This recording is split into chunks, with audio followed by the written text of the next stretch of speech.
The life story and sad ending of Lewis Collins. Lewis Collins was born on 27 May 1946, in Bidston, Birkenhead, on the Wirral Peninsula in Cheshire, now Merseyside.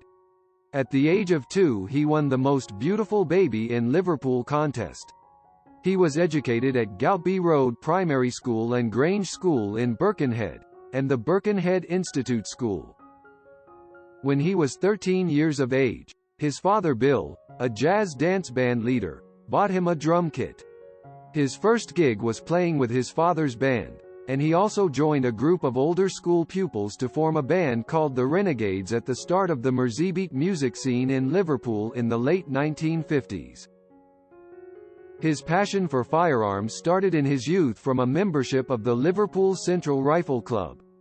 On leaving school, he took an apprentice hairdresser's position at the André Bernard Salon, alongside fellow apprentice Mike McCartney. In the same period Collins was writing songs with Mike McCartney, and when the drummer Pete Best was dropped from the Beatles, Mike McCartney suggested Collins as a possible replacement to his elder brother Paul McCartney. Turning down the option of an audition with the Beatles, Collins continued playing music on an amateur basis for a number of local bands, including the Eyes and the Georgians. In late 1964, Collins quit hairdressing to become the bass player with the Mojos, performing on their charting singles Goodbye Dolly Gray and Until My Baby Comes Home, and moved from Liverpool to London with them when the band appeared to have good commercial prospects. However, the band failed to chart again and broke up, and finding himself in the midst of cosmopolitan London in 1966 during the swinging 60s, Collins made a living engaged in temping work such as delivery van driving, cleaning windows and being a waiter, before deciding that he wanted to become an actor after hearing a play being performed on the radio.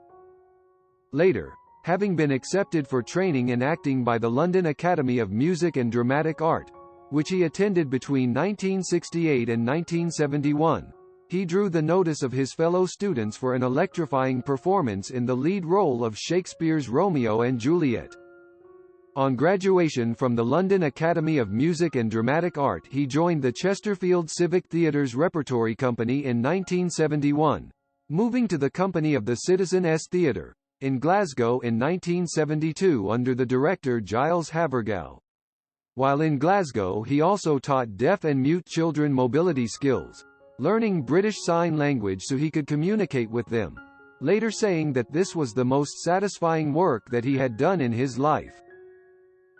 He then went with Havergal on an acting teaching tour with the Prospect Theatre Company in the United States and Canada, before returning to the British Isles to appear in London's West End, starring in City Sugar and the Threepenny Opera, and at the Royal Court Theatre in the play The Farm in 1973, directed by Lindsay Anderson. After moving into film acting in the mid-1970s, he intermittently returned to the stage throughout his career. He performed in a pantomime of Babes in the Wood at the King's Theatre in Southsea in Christmas 1983.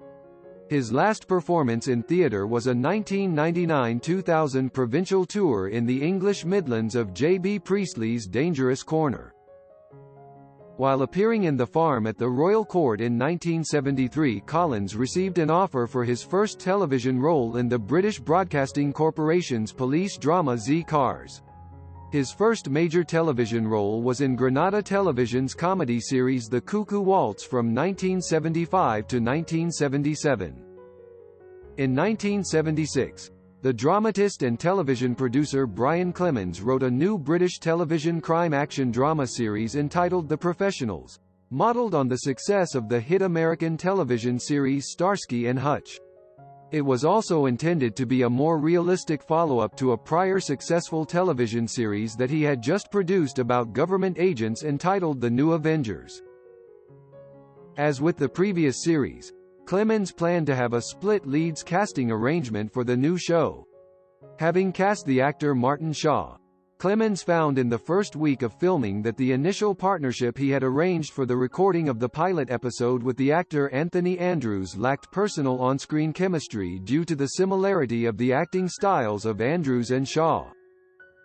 He thought of Collins as an alternative after seeing a recently filmed episode of The New Avengers, in which Collins and Shaw had appeared alongside one another and there had been a noticeable dynamic tension between them, both in their acting style and off-screen private personalities. After a screen test of Collins, he replaced Anthony Andrews as William Bodie. Although not getting on particularly well with one another personally, the good-humored antagonism and bravado between Collins and Shaw on-screen worked well, and the series was highly successful on British television for the next 6 years, making household names of them both.